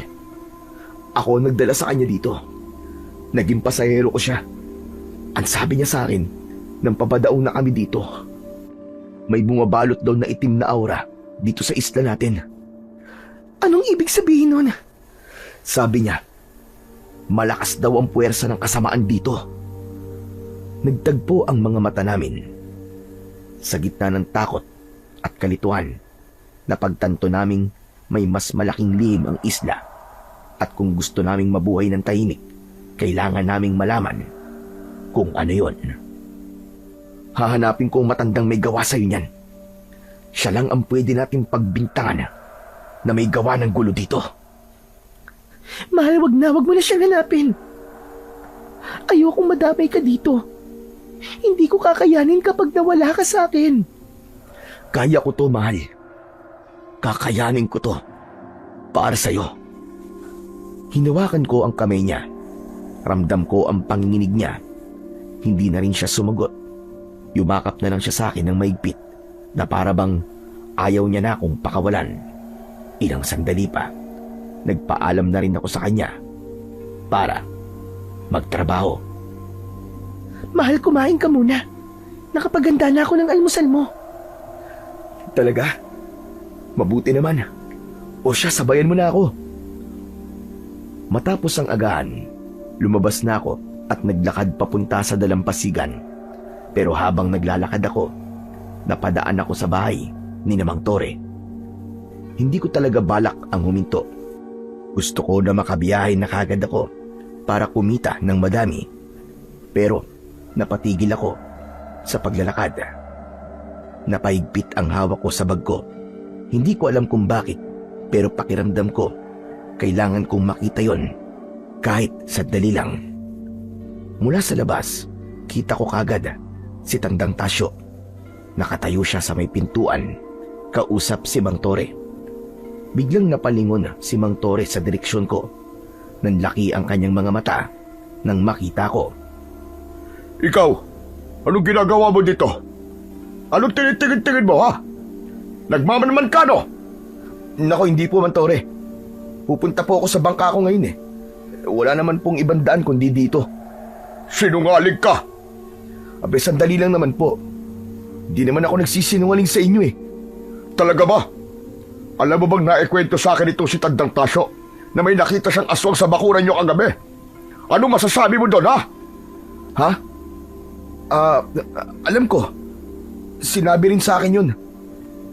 Napatingin ako kay Tandang Tasyo na nakatayo mula sa likuran ni Mang Tore. Tahimik lang ito at tila nagmamasid. At pachil-chil ka na lang, ano? Parang wala lang. Hindi ka natakot nang sabihin niyang may aswang sa bakuran mo? Natakot syempre. Kaya nga po ako nagsara kagad ng pinto pagkaalis ni Lolo Tasyo eh. Hindi ako naniniwala. Alam mo ba, Tandang Tasyo, ganito kasi yan eh. Kaya yung kampante, dahil malamang sa malamang ay kilala niya kung sino yung aswang. O baka siya mismo yung aswang. Magdaan-daan ka sa pagsasalita mo, Mang Tore. Hindi kami aswang. Manahimik ka. Mga aswang yan. Mga salot. Dapat nililinis ang lugar sa mga ganyan. Mga mamamatay tao. Pinatay niyo si Sayong. Wala kaming kinalaman sa nangyari sa asawa mo, Mang Tore. Talaga lang, ha? Itatanggi mo pa talaga. Pues, malalaman din namin yan. Hindi kami titigil hanggat hindi nalalaman ang katotohanan. Sisigaw din ang mga baho ninyo. Gawin mo ang lahat. Pero sinisigurado ko sa'yo na wala ka mapapala. Hindi na nagsalita si Mang Tore. Pero nanatiling matalim ang kanyang mga tingin sa akin. Dahan-dahan akong umatras palayo. Habang naglalakad, ramdam kong sinusundan ako ng tingin ni Mang Tore at lahat ng mga taong naroroon sa lamay. Sa mga oras na yon, alam kong magsisimula na ang tunay na laban. Pero ipinapangako ko sa sarili ko na hindi ko isusuko si Tala. Poproteksyonan ko ang asawa ko sa abot ng aking makakaya. Samantala ay hindi na ako tumuloy sa bangka. Umuwi na lamang ako para makausap ang aking asawa. Nang makarating ako sa bahay, nakita ko siyang nagwawalis sa labas. Oh mahal, bakit ka bumalik? Akala ko ba ibabiyahe ka ngayong araw? Hindi ko siya sinagot. Bagkus ay hinila ko siya papasok ng bahay. Alam na ng manunugis yung tungkol kay Aling Sayong at sa atin. Si Mang Tore, kinuumbinsi niya yung matanda na tayo nga talaga ang pumatay kay Aling Sayong. Diyos ko, hindi. Anong gagawin natin ngayon, mahal? Mag-ayos ka ng mga gamit natin na pwedeng dalhin. Aalis na tayo dito ngayon din. Ano? Hindi pwede yun, Elias. Ayokong umalis. Pero delikado na, Tala. Sinulsulan na ni Mang Tore yung manunugis. Lalo na't alam niya na dito nakakita ng aswang si Lolo Tasyo kagabi. Oo. Nakakita siya ng aswang. Pero hindi naman niya nalaman kung sino yung aswang. Hindi nga niya nakita. Pero ako, nakita ko sa mga mata niya yung hinala niya. Iba kung tignan niya ako kanina. Matalino siya, Tala. Alam kong kaya niyang alamin ang totoo kung kinakailangan. Kaya tara na. Aalis na tayo dito bago pa mahuli ang lahat. Hindi, Elias, hindi ako aalis. Dito ako isinilang ng mga magulang ko. Kaya't dito rin ako mamamatay. Tumalikod na siya sa akin. Tapos ay diretsyong naglakad papunta sa kwarto. Malakas niyang isanara ang pinto. Di naman ako makapaniwala na ganong kalakas ang paninindigan ng aking asawa. Mas lalo tuloy akong kinabahan. Nagkulong siya sa loob ng silid namin at hindi lumabas ng ilang oras.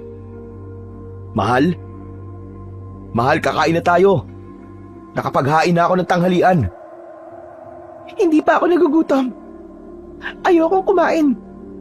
Lalo na't nilagyan mo ng pampatulog ang pagkain ko. Nagulat ako sa sinabi niya. Totoong nilagyan ko nga. Naisip ko kasi na yun lang ang tanging paraan para maitakas ko siya. Pero nagkamali ako. Malakas pala ang pakiramdam at pang-amoy niya. Mahal, patawad ah. Sige, aalisin ko na yung pagkain may pampatulog. Hindi na kita pipiliting umalis pero lumabas ka na dyan. Kailangan natin pag-usapan ang mga dapat nating gawin. Kung sakali man na may gawin sa atin ng mga tao.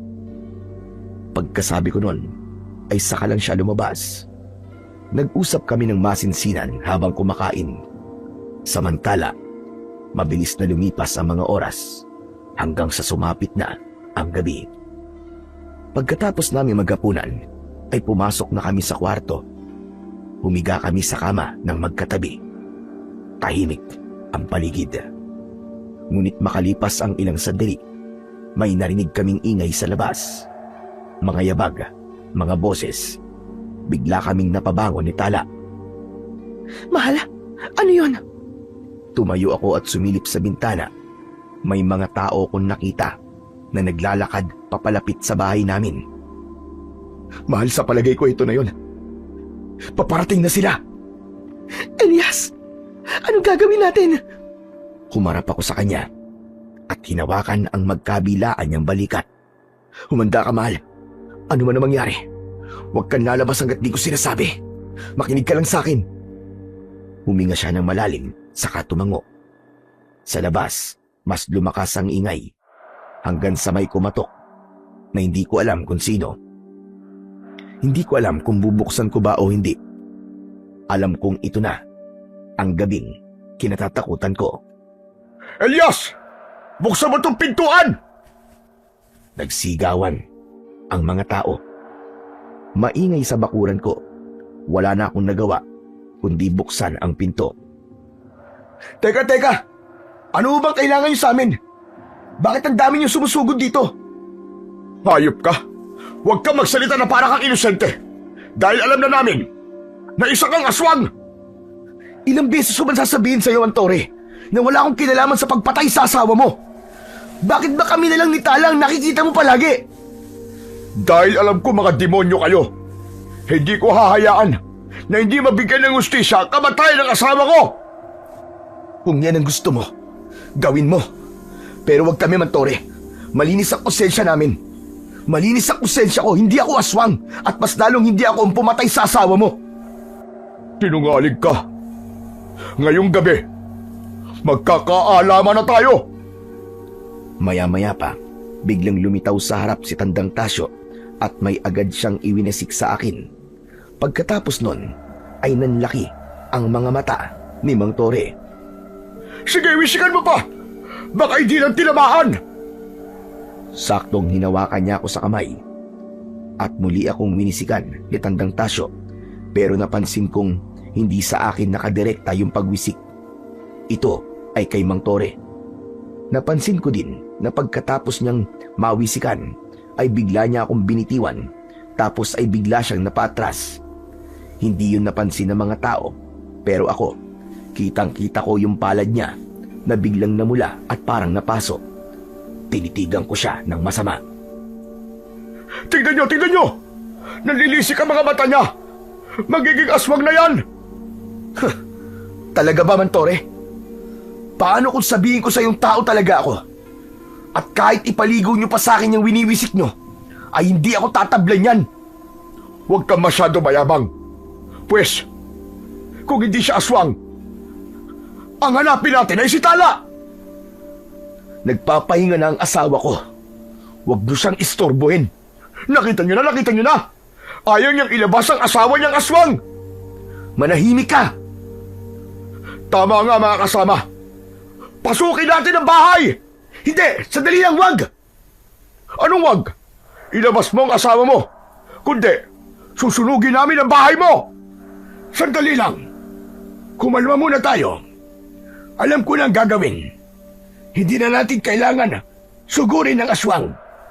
Hayaan yung ako na maglantad ng katotohanan. Palalabasin natin ang halimaw.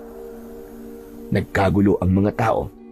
May mga nagsigawan, may mga nagbanta. Pero ako, tahimik lang. Samantala, bago pa may gawin, si Lolo Tasyo ay pumagitna si Mang Tore. Sige, dalian mo. Palabasin mo na ngayon din si Tala. Sigurado kong aswang ang babaeng yan. Ang sabi ko, sandali lang. Natahimik ang lahat. Maya-maya pa, may dinukot sa bulsa niya ang matanda. Isang maliit na botelya na may lamang itim na likido. Nang buksan niya yon, ay kumalat ang kakaibang amoy sa hangin. Nagsimula na siyang mag-orasyon.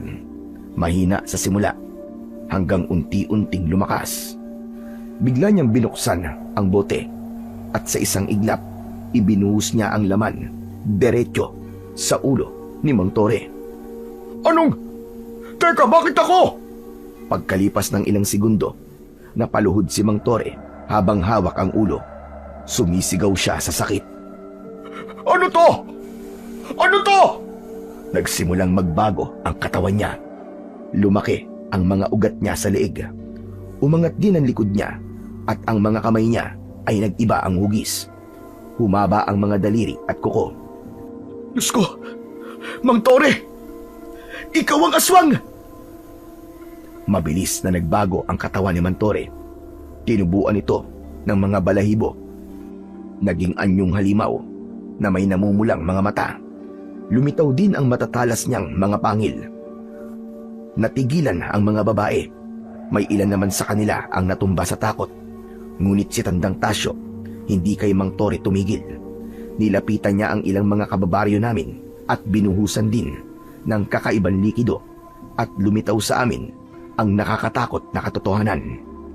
Lahat ng nabuhusan ng likido ay nailantad ang kanilang mga halimaw na anyo. Nabalot ng takot ang buong baryo. Mabilis na nagsitakbuhan ang mga tao pabalik sa kanilang mga bahay na puno ng malalakas na atungal ang paligid. Nanatiling nakatayo si Tandang Tasyo. Hindi siya umaatras. Ako naman ay natahimik. Hindi ko akalain na ganun kadami ang aswang sa baryo namin. Umungol pa sila ng mas malakas. Galit na galit si Mang Tore. Sinubukan niyang tumayo pero parang pinipigil ng benditang ibinuhos. Umuusok ang balat niya kasama ng iba pa. Sumisigaw sila sa labis na sakit. Sa gitna ng kaguluhan, muling nag-orasyon si Tandang Tasyo. Habang nagdarasal siya, may mga maiitim na usok na unti-unting bumabalot sa katawan ng ilang tao. Yung usok ay parang buhay, kumakapit sa dibdib, sa liig at sa ulo nila. Ano yan, Lolo Tasyo? Hindi niya ako sinagot. Tinaas lang niya ang kamay niya at ipinagpatuloy ang ginagawang orasyon. Maya-maya pa, isa-isang bumagsak ang mga tao. Nawalan sila ng malay. Lumapit si Tandang Tasyo sa mga nakahandusay at inilabas niya ang maliit na supot mula sa bulsa niya. May laman itong pulbos na kulay abo at ibinudbud niya ito sa noo ng bawat isa. Hindi nagtagal, may lumabas na itim na likido mula sa bibig nila. Tumulo ito sa lupa at yung usok na nasa paligid nila unti-unting naglaho. Pagkatapos ng lahat, umupo si Tandang Tasyo at tinawag ako. Alam ko nang iniisip mo. Hindi mo akalaing ganito kadami, ano? Opo, hindi ko po akalain na ganito po karami ang aswang dito. Sinabi ko naman sa iyo, di ba? Maitim ang aura ng islang ito. Sa ilang araw na pananatili ko rito, nagmanman ako. Nalaman ko kung sino-sino ang mga aswang. Marami sila. Ngunit ang iba sa kanila ay nahawaan lang. Nahawaan? Tama ka. May isang makapangyarihang aswang. Siya ang ugat ng lahat ng ito. Siya ang nanghawa. Ganun po ba? May ganitong nangyari na noon, Elias, doon sa baryo namin. Halos parehong-pareho nangyari. Maraming nadamay. Marami ang namatay. Aaminin ko sa iyo, nandito ako hindi dahil inimbitahan ako ng kamag-anak ko para manggamot. Nandito ako para sa misyon ko. Misyon kong pagalingin ang mga taong biniktima ng hayop na yon. Kailan lang, nalaman ko na dito na pala sa islang ito nagtatago ang aswang na yon. Matagal na siyang nawawala. Akala ko kung saan na napunta. Sa palagay niyo po, nandito pa rin siya sa isla? Nasaan ho siya? Yan ang problema. Hindi ko alam. Malakas ang mahika ng hayop na yon. Magaling magtago. Kahit ramdam ko ang presensya niya, hindi ko matunton kung nasaan. Lolo Tasyo, tungkol po sana sa asawa ko. Alam ko. Po? At alam ko rin na ikaw ang pumalo sa ulo ko, damuho ka. Para akong binuhusan ng malamig na tubig at agad akong napayuko. Patawad po, Mang Tasyo. Natakot lang po ako para sa asawa ko. Baka kung ano po kasing gawin niyo. Tahimik lang si Tandang Tasyo sandali. Matapos, marahan siyang huminga. Huwag kang mag-alala. Magagamot ko ang asawa mo. Totoo po? Dalin mo ako sa kanya. Sige po, dadaling ko po kayo sa kanya. Mabilis kaming naglakad papasok sa loob ng bahay. Pero bago pa kami makarating sa kwarto, biglang may narinig kaming malalakas na pagaspas ng pakpak. Tala! Tala, ikaw ba yan, mahal ko? Huwag kang matakot. Gagamutin ka ni Lolo Tasyo. Ngunit pagpasok namin, wala na ang asawa ko. Bigla akong napatingala sa bubong at doon ay nakita kong butas na ito at doon may nakasilip, isang aswang. Mabilis na gumalaw ang aswang, parang aalis na. Kumampay na ang mga pakpak niya, handa nang lumipad palayo. Pero biglang umilaw ang agimat na suot ni Tandang Tasyo, maliwanag at masakit sa mata. Napahinto ang aswang, umungol ito ng malakas, para bang nasasaktan. Hindi ka makakatakas sa aking hayop ka! Mas lalong lumiwanag ang agimat. Umalingaw-ngaw ang sigaw ng aswang sa buong bahay. Galit na galit si Tandang Tasyo. Ibang-iba ang reaksyon niya pagdating sa aking asawa. Matigas ang mata at puno ng puot ang kanyang mga mata. Teka lang po, Mantasyo. Akala ko po magagamutin niyo ang asawa ko. Bakit galit na galit ka po sa kanya? Hindi niya ako pinansin. Sa halip, mabilis siyang lumabas ng bahay. Sumunod ang aswang. Galit na galit yun. Sa labas sila, nagharap. Sumunod ako. Naabutan kong pasugod ang aswang kay Tandang Tasyo. Sumugod dito pababa, pero mabilis na nakaiwas ang matanda. Kahit may edad na, malakas pa rin siya. Sanay na sanay ito sa laban. Kaya naman, hindi nakapagtataka na mabilis niyang naiwasan ang atake ng aswang. Sumubok ang aswang na umatake ulit, ngunit nasabuyan ito ng bendita. Napasigaw ang aswang, sobra itong nasaktan. Tumakbo agad ako at hinila ang matanda. Tama na po! Mapapatay niyo po ang asawa ko, parang awa niyo na po! Tama na! Mikaelyas! Muling sumugod ang aswang. Agad na inihanda ni Tandang Tasyo ang isang punyal. At nang lumapit ang aswang, nasaksak niya ito sa braso. Muli itong sumigaw sa sakit. Tama na po! Tama na! Kung papatayin niyo siya, unahin niyo na muna ako! Umalis ka dyan! Hindi yan ang asawa mo! Ano? Huwag kang maawa! Nagpapanggap lang yung hayop na yan! Nanlaki ang mga mata ko. Napatingin ako kay Tala. Nakahiga siya sa lupa. Sugatan, nanginginig. Ang kanyang itsura ay bumalik na sa pagiging tao. Hindi! Siya si Tala! Asawa ko siya! Ngumisi ang asawa ko. Mabagal. Nakakatakot. Elias!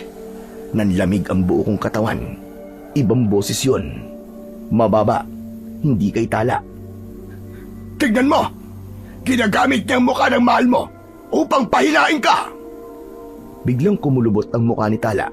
Humaba ang kuko at lumitaw ang mga pangil. Tala! Napaatras ako. Hindi ko na makilala ang nasa harap ko. Ang mga mata niya hindi na kay Tala. Puno ng galit. Puno ng dilim. Hindi yan ang asawa mo! At kung hindi natin siya pipigilan, yan ang magdadala ng kamalasan at pagkawasak ng islang ito. Marami ang mamamatay! Maya-maya pa, bumaling ang tingin nito sa akin. Ngumisi siya, sabay sugod. Tumakbo si Mang Tasyo at tumarang. Tinamaan siya sa balikat ng matalas na kuko ng aswang. Agad niyang inalis ang mga kuko na nakabaon sa kanyang balikat, sabay hubad ng medalyon at sinuot sa leeg ng kalaban. Sa ngalan ng liwanag, bumitaw ka! Umalis ka sa katawan ng babaeng ito!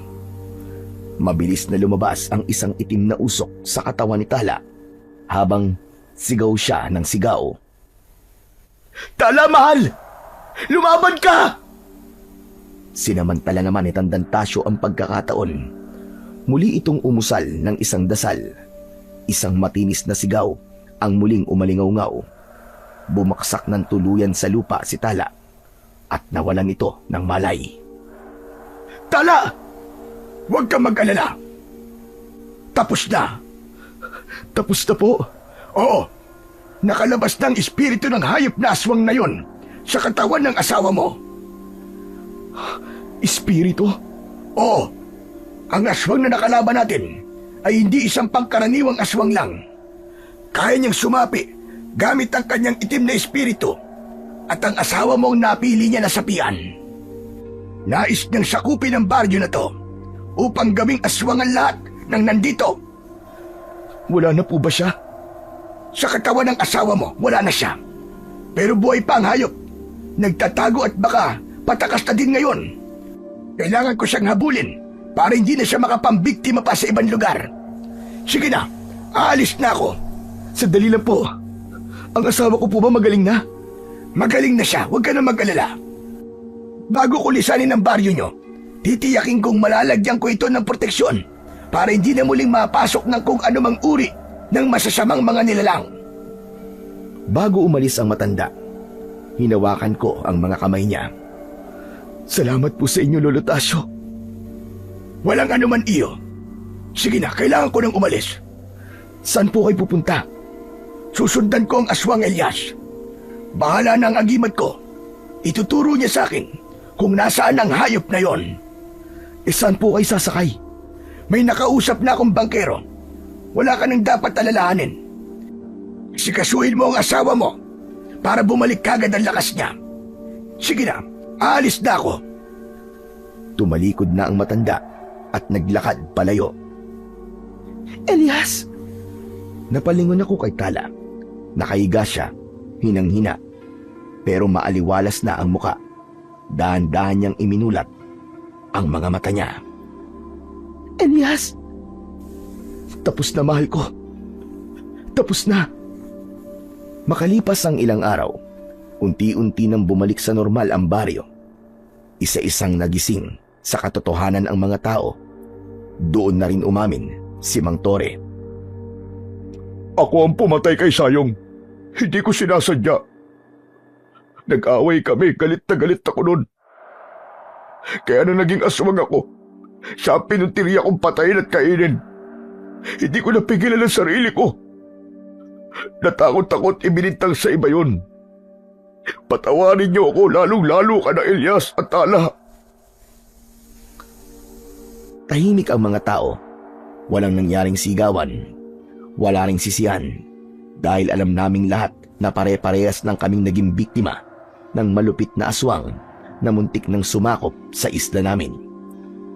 Tinanggap ng baryo ang katotohanan yon. Kahit masakit. Unti-unti na rin gumaling si Tala. Hindi na bumalik ang sumpa. Araw-araw kaming nagdarasal para magpasalamat sa bagong simula. Ako, si Tala at lahat ng mga tao sa baryo nagsimula ulit. Nagtulungan kaming muling bumangon. At sa isla namin, bumalik ang katahimikan. Hanggang dito na lamang po ang kwento. Sa ngayon ay halos 10 taon na din ang nakararaan mula nang mangyari ang insidenteng yon. Tahimik pa rin ang baryo at tulad ng ipinangako noon ni Tandang Tasyo, hindi na muling napasok ng kahit na anong masasamang nilalang ang baryo namin. At sa kasalukuyan, meron na po pala kaming 2 anak ni Tala na parehas babae. Maraming salamat po sa inyong pakikinig sa aking kwento. Sana po ay may napulot po kayo na magandang aral.